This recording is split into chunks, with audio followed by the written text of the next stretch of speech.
Ciao YouTubers, è veramente importante fare delle belle miniature per i propri video?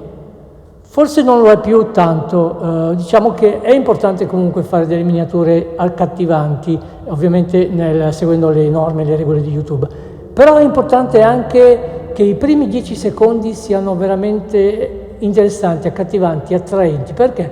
Perché adesso, se avete notato, quando passate sul mouse su un video di YouTube, non vedete più la miniatura, ma vedete il video che scorre.